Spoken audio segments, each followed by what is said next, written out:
प्रयास न्यूज मध्य प्रदेश। केंद्रीय मंत्री ज्योतिरादित्य सिंधिया जन आशीर्वाद यात्रा पर निकल पड़े हैं। देवास से शुरू हुई ये यात्रा 19 तारीख को इंदौर पहुंचकर खत्म होगी। देवास में सिंधिया ने शिप्रा का अभिषेक कर यात्रा शुरू की। उन्होंने कहा, मां अहिल्याबाई की नगरी इंदौर और देवास से मेरे संबंध राजनीतिक नहीं पारिवारिक है। मैं इस क्षेत्र के लिए पूरी तरह समर्पित हूँ और पीएम मोदी का संदेश कोने कोने तक पहुँचाने आया हूँ। अपने स्वागत से अभिभूत सिंधिया ने जनता को प्रणाम किया। अपने संबोधन में पीएम मोदी की तारीफ और कांग्रेस की आलोचना की। इससे पहले इंदौर में सिंधिया ने कहा था, मैं जनता की सेवा के लिए समर्पित हूं। मेरी कोशिश है नागरिक उड्डयन के क्षेत्र में पीएम मोदी के नेतृत्व में भारत को अग्रसर करना। मैं देश और प्रदेश की जनता की सेवा करते हुए काम करते रहना चाहता हूं। इंदौर एयरपोर्ट पर उतरने के बाद सिंधिया का काफिला देवास पहुंचा। यहां उन्होंने शिप्रा नदी का अभिषेक किया और शहर के मुख्य मार्गों से होकर भाजपा कार्यालय पहुंचे। यहां मीडिया से रूबरू भी हुए। सिंधिया ने कहा, आज प्रधानमंत्री के नेतृत्व में देश विकास की तरफ अग्रसर हो रहा है, तरक्की कर रहा है। शिवराज सिंह के नेतृत्व में हर संभव मदद हम प्रदेश में दे रहे हैं। हम प्रधानमंत्री का संदेश देने निकले हैं। उनकी बात हम कोने कोने तक पहुंचाएंगे। सिंधिया ने कहा, विपक्ष गिरगिट की तरह रंग बदलता है, वो अफवाह फैलाने में लगा है। कभी संसद चले तो हमारे मत पर चले। विपक्ष के हंगामे के कारण मंत्रिमंडल के सदस्यों का परिचय न आज होने दिया न कल होने दिया। विपक्ष और कांग्रेस पार्टी नहीं चाहती कि किसी का विकास हो। सिंधिया ने कहा, हम जनता का आशीर्वाद लेने के लिए निकले हैं। प्रधानमंत्री का संदेश हम एक एक कोने में ले जाएंगे। ब्यूरो रिपोर्ट, प्रयास न्यूज, देवास। के दिखाए हुए पथ पर हर कार्यकर्ता को चलने का एक संकल्प जनसेवा के पथ पर हमारे राष्ट्रीय अध्यक्ष नड्डा जी ने कहा है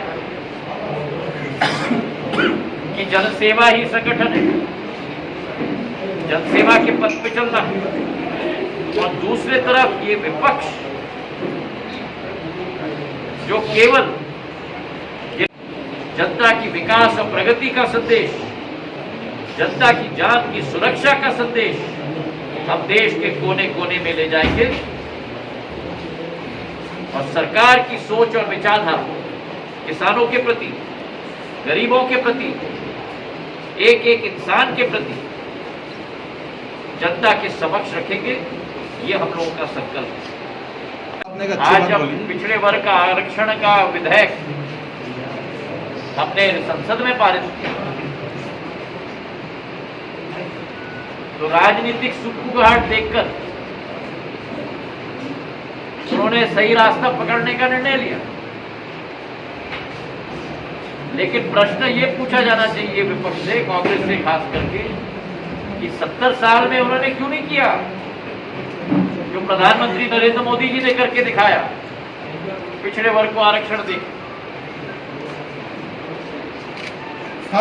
चुन के प्रजा मैं तो आपका ही हूँ। बहुत अच्छा लग रहा सर। 20 साल से रखा है। मेरे से 2 सवाल के जवाब देना सर, आखिरी देना। जहां तक महंगाई की बात, इसमें कोई दो राय नहीं, पर ये एक विश्व व्यापक आज वातावरण है। संदेश दोबारा विपक्ष को दे दिया। विपक्षी की आपने बात की तो एक बार फिर जो है आपकी जो यात्रा शुरुआत हुई है, इसको लेकर फिर सवाल खड़े करे मध्य प्रदेश के नेताओं ने। आपकी यात्रा को लेकर फिर सवाल खड़े करे हैं विपक्ष ने एक बार फिर कांग्रेस। ये समझता हूं कि आज जन आशीर्वाद यात्रा पर निकलने का एक सौभाग्य मुझे मिला है। उसकी शुरुआत थोड़ा हाथ ऊपर कर रहे हैं। मां अहिल्याबाई की नगरी। आप जनता के लिए सड़क पर उतरेंगे? आपने बिल्कुल सही कहा। मैं आपका वक्तव्य ही आपको सुनाना चाहता हूं। किसी भी मुद्दे को लेकर कांग्रेस ट्वीट करती है। कांग्रेस ट्विटर तक ही सीमित हो चुकी है। कोरोना काल में एक कांग्रेस का कार्यकर्ता नहीं दिखा बाहर। ये भारतीय जनता पार्टी है जिसका एक एक कार्यकर्ता पूरे देश में अपने जान को हथेली में रखकर हमारे अध्यक्ष के अनुरोध पर, हमारे प्रधानमंत्री जी के अनुरोध पर, हमारे मुख्यमंत्री के अनुरोध पर सड़क पर उतरा। हमारे साथ है उपस्थित हमारे विधायकगण, तुम्हारा हाथ आ रहा पीछे लो। गांव के हाटपिंडिया के, दूर दबाओ यार। देवास की हमारी विधायिका, राज्यसभा में किया है, जिस तरीके से आसन की अवहेलना की है, जिस तरीके से रूल बुक को आसन के तरफ फेंका गया है, मैं तो ये कहता हूं कि अतिशयोक्ति नहीं होगी अगर मैं कहूं कि कांग्रेस ने तो संसद और प्रजातंत्र पर हत्या करने की कोशिश की। सर महंगाई पर हो चुका। ये भारतीय जनता पार्टी का कार्यकर्ता है जो ग्वालियर चंबल संभाग में और विदिशा में जब बाढ़ आई तो लोगों की जान बचाने के लिए सड़क पर भारतीय जनता पार्टी का कार्यकर्ता निकला। और आप अरे भाई मुझे समाप्त तो करने दो। जिस मंत्रिमंडल में पिछड़े वर्ग के 11 मंत्री शामिल, जिस मंत्रिमंडल में अनुसूचित जाति के 10 मंत्री शामिल, जिस मंत्रिमंडल में अनुसूचित जनजाति के 12 मंत्री शामिल, विपक्ष और कांग्रेस पार्टी मुख्य रूप से ये नहीं चाहती कि इस देश में अनुसूचित जाति के कार्यालय में उपस्थित हमारे स्थानीय सांसद, नौजवान ऊर्जावान मेरे साथी महंत सोलंकी जी मंच पर आसीन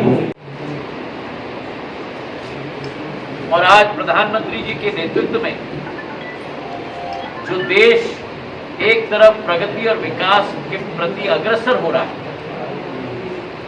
वहीं कोरोना की दूसरी लहर का मुकाबला कर रहा है। मध्य प्रदेश में शिवराज सिंह जी की यशस्वी नेतृत्व में जहां हम प्रगति और विकास के प्रति समर्पित हैं, अभूतपूर्व स्वागत हो। मैं दिल के गहराइयों से कृतज्ञ हूं।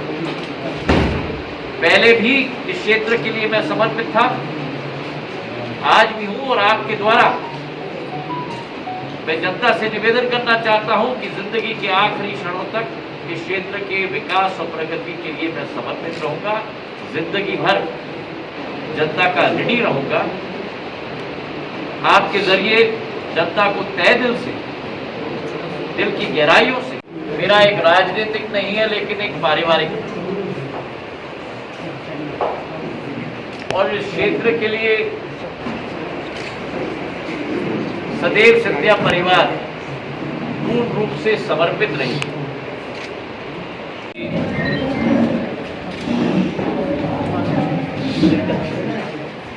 आलोक शर्मा जी जो मेरे साथ केवल भोपाल से नहीं लेकिन पिछले 1.5 वर्ष के साथ हम लोगों का एक साथ में एक सिलसिला रहा है चुनाव के समय। मनोज जी, आशीष जी, हमारे प्रेस क्लब के अध्यक्ष उपाध्याय जी